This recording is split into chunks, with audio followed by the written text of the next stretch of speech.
Welcome to the Ek Woman podcast. Our mission is to create a global diasporic sisterhood. Women play a key role in ensuring societies thrive.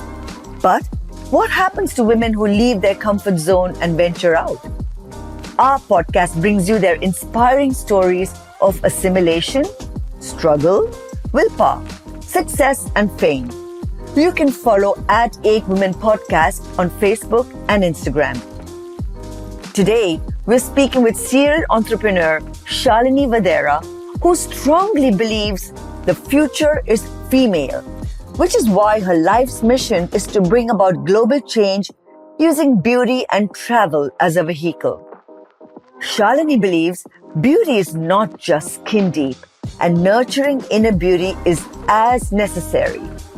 Born to South Asian parents in sunny San Diego, Shalini's success does not follow the time and tested diaspora route.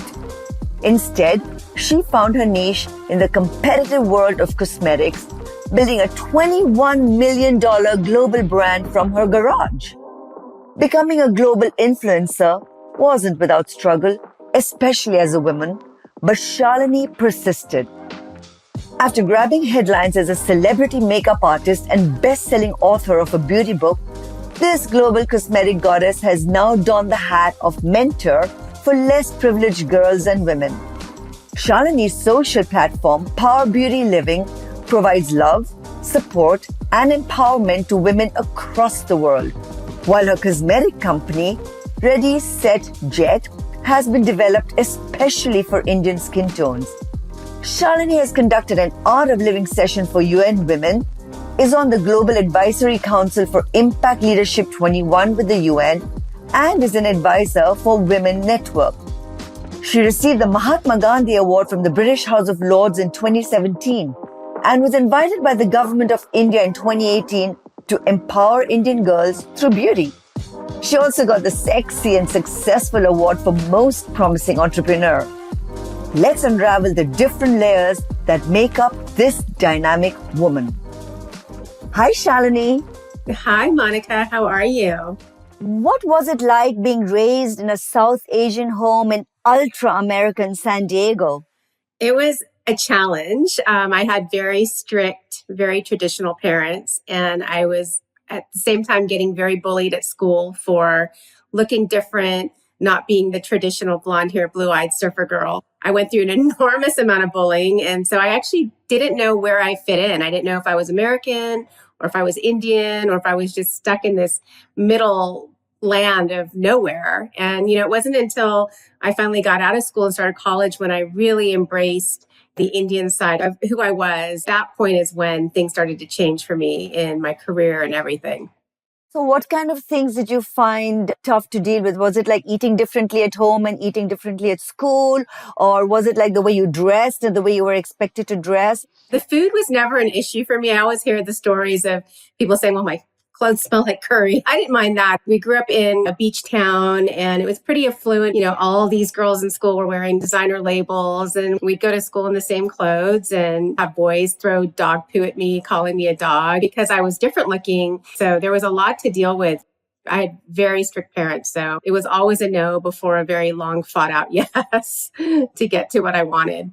Growing up in India, we didn't use makeup as much. When I came here, a lot of my female cousins were using a lot of makeup. I don't know whether in that strictness of your parents was makeup also one of the issues. I would smuggle a horrific purple eyeshadow. But yeah, it was everything from what we wore, makeup, when we could shave our legs, hair removal, which is so traumatic for us Indian girls. In India, you go get your threading done or waxing. It was not something that I grew up with. So I was teased a lot for that as well. With strict parents, there were a lot of expectations from you?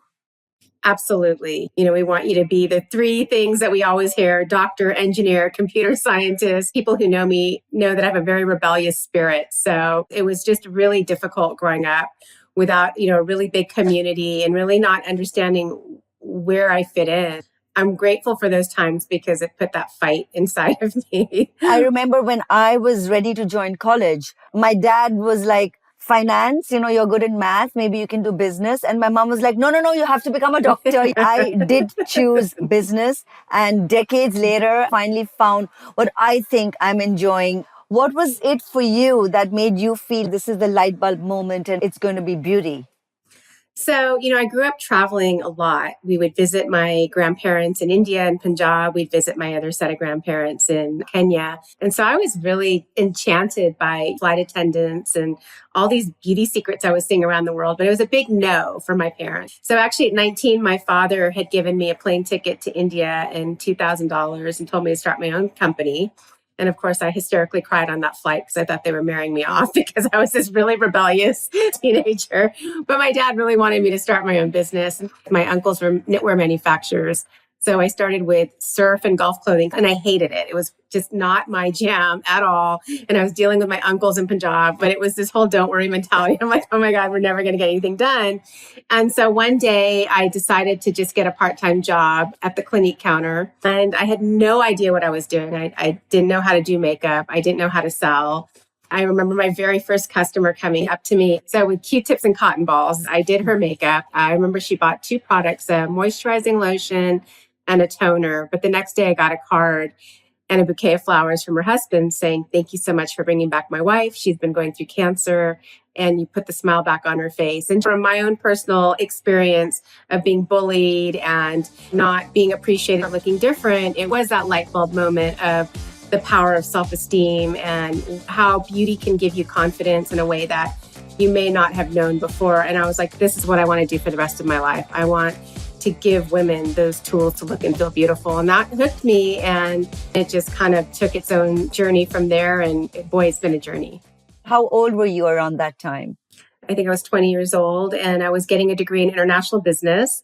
And I just loved being able to go in the store and be creative and, give women hope pretty much, right? It's what you're doing in beauty, is giving them the tools to feel hopeful and feel confident.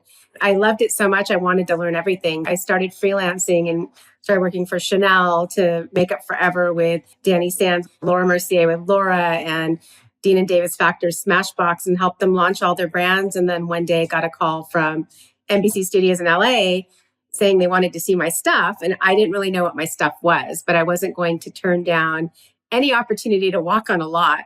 So I drove 2.5 hours up and went into the makeup room and showed them my stuff, which I made up. And they're like, great, we'll start you on the news. So 3 to 4 days a week, I was driving 5 hours round trip to Burbank. And then within about 6 weeks, the head of the entire hair and makeup for the whole studio walked in, and he's like, pack up your shit.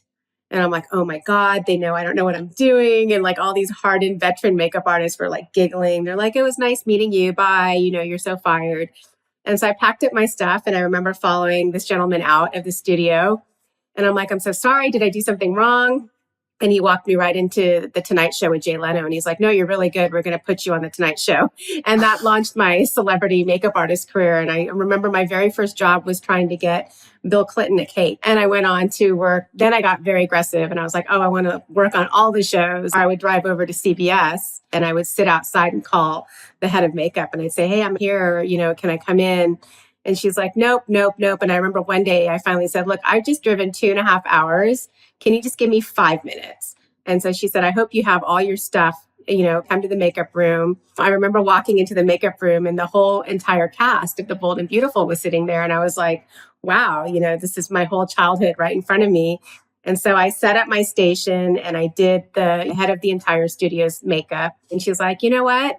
You're really good. You can start on The Bold and Beautiful tomorrow. So that got me on to working on B&B. And then that got me into working on a number of shows, everything from Dancing with the Stars to my most favorite job was Hollywood Squares, because it was working with, upwards of 15 different celebrities, shooting 6 shows a day. And Henry Winkler, the Fonz, was the executive producer, and Spago's was catering, and we had an on-staff masseuse, and and I'm working with Simon Cowell and Alec Baldwin, and I'm just like, am I really getting paid for this? This is way too much fun. And you were in your 20s. And I was in my 20s. It was great. So that pushed me into then starting to do photo shoots with Vanity Fair and a lot of the editorial magazines. Yeah, and that put me on the map of doing celebrity makeup, which then got me on television talking about it, and then that took my career into a different direction.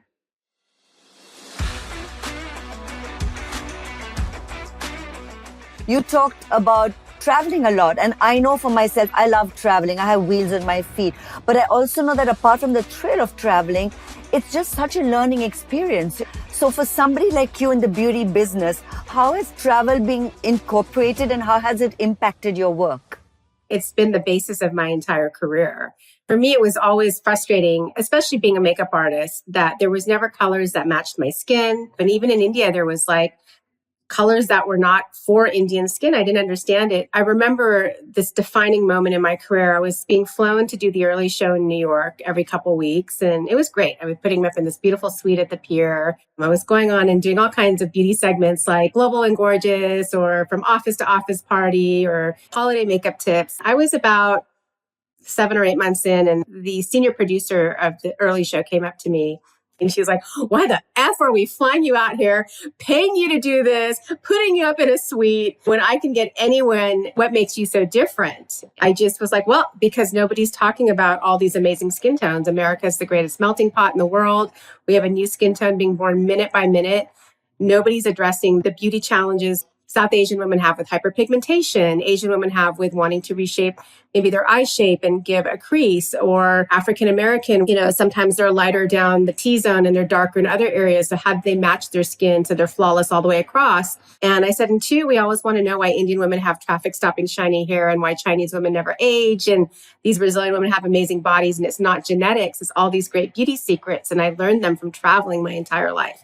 So that's where the world and my lifelong experience of travel and just being obsessed with these flight attendants on Singapore Airlines. And I wanted to just have this drive and desire and curiosity to learn what their rituals were. And it launched me into a global beauty authority. I went on to do every syndicated talk show you could imagine, from The View to the Today Show to Life and Style to The Big Idea with Donnie Deutsch. And then that's what got me a publishing deal to write a book, Passport to Beauty. So your dad and mom, who were these strict Desi parents who expected you to become a doctor or an engineer or a business person or a lawyer, what has their response been to, this success of yours? You were doing makeup for the bold and the beautiful. I think that must have sold your mom. I remember bringing my parents to set for Hollywood Squares. I still look back on these pictures because all my mom's favorite stars were there. So she just has a smile. My dad is one of my biggest cheerleaders. I'm really grateful for his progressive mindset in pushing me to be an entrepreneur. And my mom is fantastic as well, but I think there's moments where tradition comes in and then they get a little bit nervous. Like, you don't need to put yourself out there that much, but they're very proud. And I think, once I received the Jewel of India Award from Prime Minister Modi's office, that was to them like, okay, our daughter's doing something good. From your garage in San Diego to this global goddess of cosmetics, where did you get your business acumen from? Did you experiment with old Indian recipes? I didn't experiment in my garage as much as I experimented in the labs with my chemists. I've been product formulating for, now going on almost 16, 17 years. So for me, it's very exciting to take inspiration from these rituals that we've been using for centuries and go into a lab and work with a chemist and see how we can create a product that celebrates that ritual, but also bring something new and exciting to a consumer that maybe if they can't go to those parts of the world, they can at least experience it in their own home. From a business acumen standpoint, it's been all trial and error. I've had some great mentors, but for me, it's been learning not to ever go against my gut. A lot of brands that I create are all based on intuition and just what I feel is a need out there in the market. And we're usually ahead of the curve. And now we've come out with this, whole beauty simplified Marie Kondo approach to beauty, which is perfect for what's happening in the world right now. Nobody wants to spend a lot of time. And I love to do it in a lab. That's really my happy place. When we talk about beauty, it's not just makeup. It's all about skincare and everything. Except for special occasions, I didn't really use makeup that much. And it was more about, make this haldi ka paste and put malai and everything and put it on my face and oil my hair regularly. I remember this is even before I got married. My future mother-in-law said, at least wear lipstick.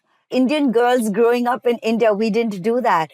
Why is makeup important? In what way does it empower us? Beauty really encapsulates the whole self-care ritual, whether it's What are you eating for your skin? How are you taking care of your hair? What kind of thoughts are you thinking? I mean, beauty is so much more than just product. As far as what it does for most women, just a little color, whether you're using it as war paint for the outside world and it's your armor, or you're just using it because it gives you that little instant confidence boost. What I love about India and a lot of these countries all around the world, a lot of beauty starts in the kitchen, like you said. It's with, spices, it's with food, it's with elixirs that you're drinking in the morning. But you go into places like France, and these women have such an air of confidence and a minimalistic beauty to them. They're gorgeous. And when you ask them what their beauty secret is, they don't count carbs, they count sugar. And their go to is a swipe of red lipstick for the day. That's all they need. They're very much into drinking a lot of water, counting their sugar grams, hydrating the skin. They create these beautiful floral waters, fruit waters. For me, I think makeup plays a lot, more mental than even physical. In your journey, have there been any important lessons that you've learned? 100%.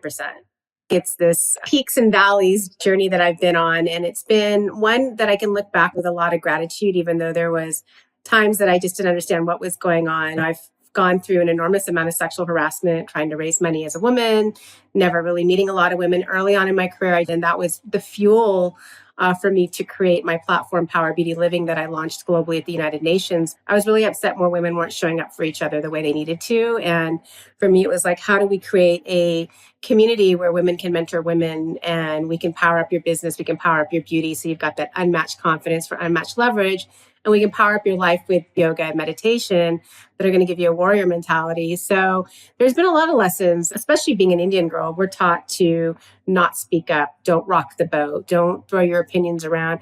Well, that's maybe great growing up, but in business, it didn't serve me at all. That was a big lesson for me. I think I read somewhere about you walking away from an investor. Do you have any stories that you can share? Oh my gosh, I can share so many.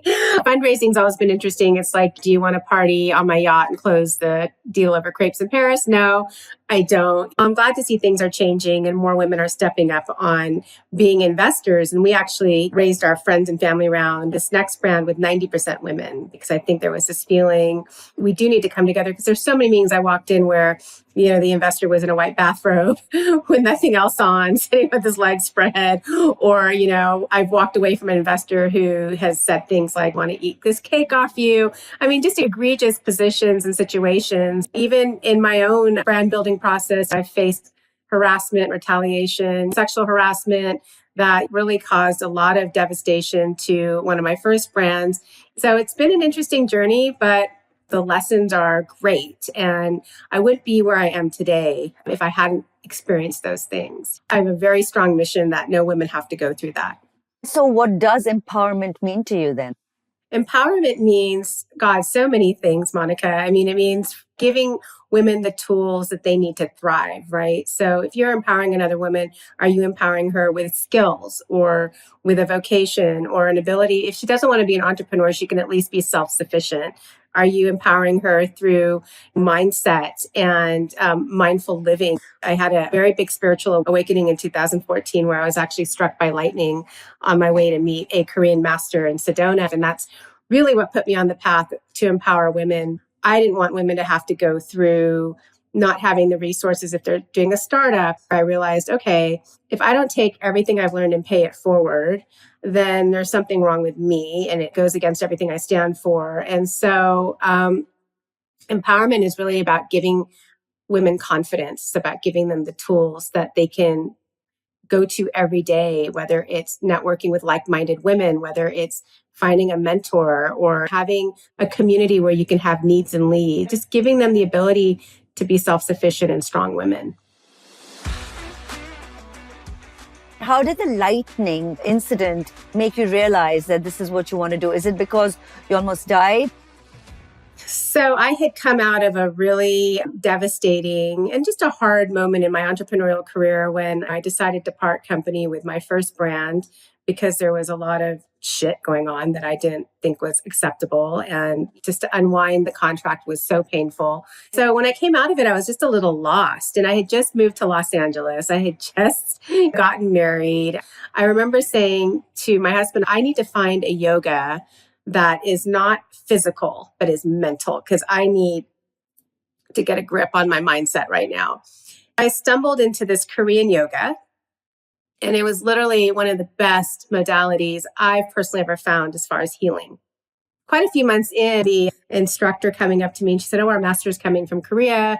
We never ask anyone to meet with him, but we'd love for you to come." And so I asked, I'm like, "Is it okay if I interview him afterwards for the next book I'm writing?" And they're like, "He doesn't take these one-on-ones." So I go and they end up having a one-on-one for us afterwards with tea. I didn't realize he was one of the top 15 spiritual leaders in the world. He didn't speak any English. He put his hand on my head and blessed me.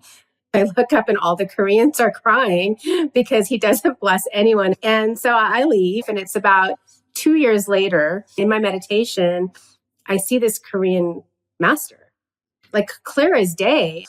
So next morning, my phone's ringing and I'm getting all these text messages. "Shalini, call, urgent. Shalini, wake up, your destiny's calling." It was a woman in Sedona, Arizona. And she said, "This Korean master said your purpose was coming at the speed of light, but you didn't have enough energy to take it on, and he needs to see you." So I didn't know. I thought it was LA again. So I'm like, "Absolutely, would love to see him again." And she's like, "Well, you need to come right now. Come to Sedona, Arizona." I called my husband and I'm like, "I just feel really compelled that we have to drive out there and you have to go with me." So we packed everything up and we drove out there right outside of Phoenix. We're in a massive electrical storm, like lightning going sideways. And it was so beautiful. And it was something that I hadn't seen since my childhood in Kenya. So as I'm videoing it in the car, my phone is plugged in the car and our car is struck by lightning. And next thing I know, I just feel this like injection of hot acid energy just crawling through my body. It was so painful. My husband pulled over. He's like, "We've been struck." And then he looked at me and my face was paralyzed on one side and I couldn't feel my hands and feet on the left side. A lot of people stopped. Everybody wanted me to go to the hospital. I just wanted to get to Sedona. We still had like another 4 hours on our drive. I couldn't talk straight, but I'm like, "Look, if it gets really bad, we'll call 911. So we get to Sedona and the Korean master shows up, and through his translator, he said, "Do you know I called you here?" And I said, "Yes, to charge." And I started laughing and he said, "Yes, that was for you. That was for your brain." And he's like, "Here are the 4 things I need you to do." He said, "The 5th thing's your homework. You'll know at the end of the weekend." And sure enough, at the end of the weekend, clear as day, I cannot tell you, it's like somebody just came over and handed me a note. And I knew that I had to launch a platform for women. And that was the beginning of Power Beauty Living. Came home, had a party, thought maybe 20 of my girlfriends would show up. 175 women came that night. 8 women got jobs. And I was like, we're on to something. There's definitely a need. And so I started doing transformation events, Ignite Your Inner Hero, Ignite Your Infinite Potential, taking 40 to 50 women out to Sedona for a weekend retreat with the Tao Masters. Within a year, the United Nations contacted me and said, "We love what you're doing. Do you want to speak on the floor of the UN and bring one of your events to 350 of our diplomats, country heads, and CEOs?" And so we launched in 2015 at the United Nations. And that put me on a deeper mission to empower women. What a story. If you hadn't been telling me this, I would be like, this cannot be true. But you actually experienced it. Let's talk about this journey with Power Beauty Living. How did you just take it and move with it? I just did. It was one of those moments, Monica, where it was like, "Okay, universe, you know what I do well. So use me for what you need me for." I just completely surrendered. And so, we started doing these events. I was creating brands for other companies. And then it just led to this, Mahatma Gandhi Award at the House of Lords. And then I happened to go to India a few months later. And, the government they were waiting for me when I arrived in Delhi. And next thing I know, I'm sitting down with the Supreme Court, people from Congress, all these ministers of social empowerment and justice and women empowerment. And they're like, "We really need you to help the girls, Shalini." And so at that point, I knew I had to take everything I had done in my career, whether it was beauty or empowerment, and my father sending me to India at 19 to make me learn how to do business, and bring it to these girls. It was the only way I felt I could impact in the biggest way to hopefully create some generational shift. And that's when we turned Power Beauty Living into a full 501c3 nonprofit. Call me naive, but I would not have thought of beauty as a tool of empowerment. How did you know the way that you were going to use it to empower, and what kind of girls were you going to be empowering? There are so many ways to do it, right? We could find an ingredient in a village and make it a fair trade ingredient. We could work with a group of women. But I kept hearing the same stories over and over again about these girls in the slums and villages that, by the age of 15, they had no more access to education. They either went into becoming servants, or they were trafficked, or they were married. And for me, it was like, well, why wouldn't we skill them? We know beauty is booming in India. And we know that with social media, there's all these girls that want to be these influencers and content creators. Let's go train them. And so I decided to create a brand called Ready, Set, Jet. And then taking part of those proceeds to creating the Ready, Set, Jet Academy, where we would go in and skill these girls on becoming professional makeup artists, beauty content creators, retail specialists, with the option of allowing them to even start selling the brand, but really with placing them in spas and retailers and giving them the opportunity to earn money. Ready Jet Set is only in India? No, it's a global brand. We've launched here in the US, and we're launching also simultaneously in India on Amazon. More importantly, we've decided to really scale the impact, because over this COVID time, we were getting a lot of girls all over India reaching out to me wanting to do Instagram lives on how to start a business, how to go into beauty, like what they can do, because they said COVID's just changed the mentality for so many people. So we realized that while the deep impact was in the slums and villages and marginalized communities, bringing those tools and those skills to girls anywhere in the world, but specifically in India through a virtual academy. So we're getting ready to launch that in a few months. And with COVID, it was difficult to go in and do a lot of that physical one-on-one training. But it allows us now to reach more girls and guys. We don't care. We're very inclusive with this online academy, that those ones will actually subsidize more disenfranchised girls. So we're excited. We didn't even discuss your book, Passport to Beauty. What gave you the courage and what galvanized you to think, I'm going to write this book? And I believe you're writing a second one now. I never think about it. I just do it. If I thought about everything that I was doing, I would get so nervous and scared. I'd be like, I can't do it. So I think about long-term goal and the steps to get to that goal, right? So for me, it's, we're going to write a book. Great. And it's exciting because you get to learn. We're also bringing great secrets and tips for everyone to do in their kitchen. And this next book, we're focusing a lot more on the inner beauty and some of the modalities I've learned around the world on that aspect. What kind of support have you received in your effort to educate, elevate, and empower? Has there ever been any pushback? There's always going to be pushback. Thankfully, I'm so grateful. This is a cause that's near and dear to a lot of people. There's times I don't even ask for support, and the most amazing people show up. I couldn't do this without the support of people in India and even the UK at government levels that have really been on board to see this into a reality. Ek Women is trying to bring women in the diaspora together as a global community. I know you talk about finding your tribe. What does mentorship mean to you? And do you incubate young female entrepreneurs?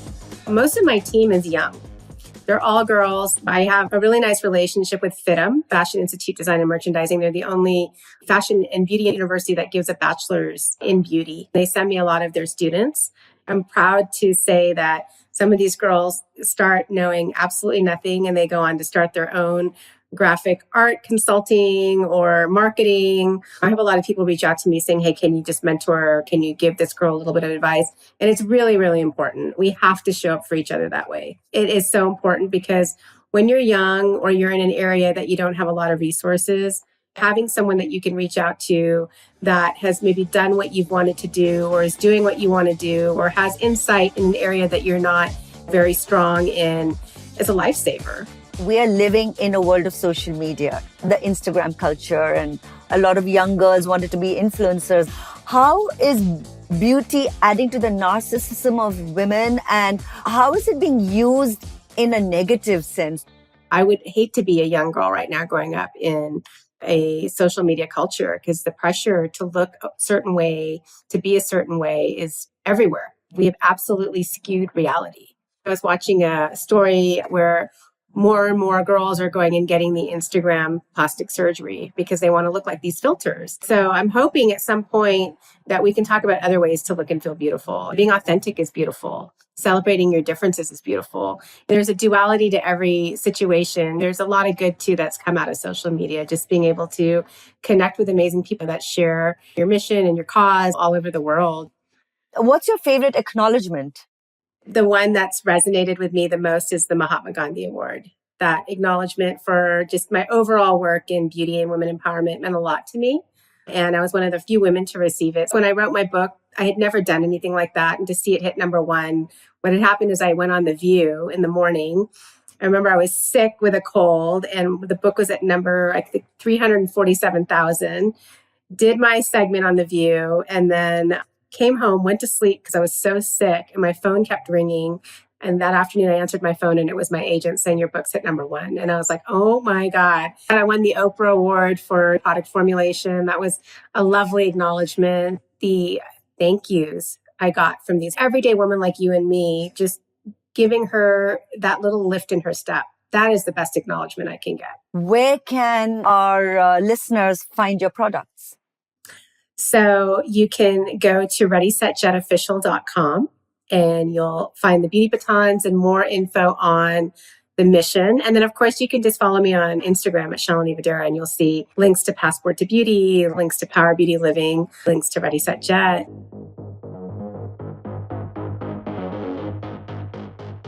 I have a rapid fire round for you. Are you ready? Okay, let's do it. The one beauty ritual you'll never give up. Coconut oil all over my hair and body. Family to you means?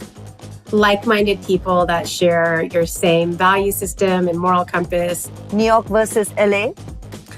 I live in LA, but I am a New York girl. Even though I'm born and raised in Southern California, New York is my lucky charm. It's my happy place. I love it, I love it, I love it. Favorite cosmetic brand? I like to have different things from different brands. So right now at the It Cosmetics CC Cream, it's my favorite. L'Oreal Voluminous Mascara, still the best. Of course, Ready, Set, Jet. The primer just blurs out every line, pore, and bounces like this nice glow off your skin. Passport to Beauty, I love the gemstone oils. Favorite lipstick shade? I love a bubblegum pink. What's your favorite travel destination? Barcelona, Barcelona, Barcelona. Favorite beverage? I love Diet Coke and champagne and water. What's your go-to hair ritual? Coconut oil. And then I also add 2 garlic cloves to my shampoo. And that keeps your hair from falling out, makes your hair really strong. And what's your go-to cuisine? Mexican. Shalini, on behalf of my colleague Medha Jaishankar and myself, thank you for these amazing insights into your remarkable journey. I've just learned so much listening to you. Thank you, guys.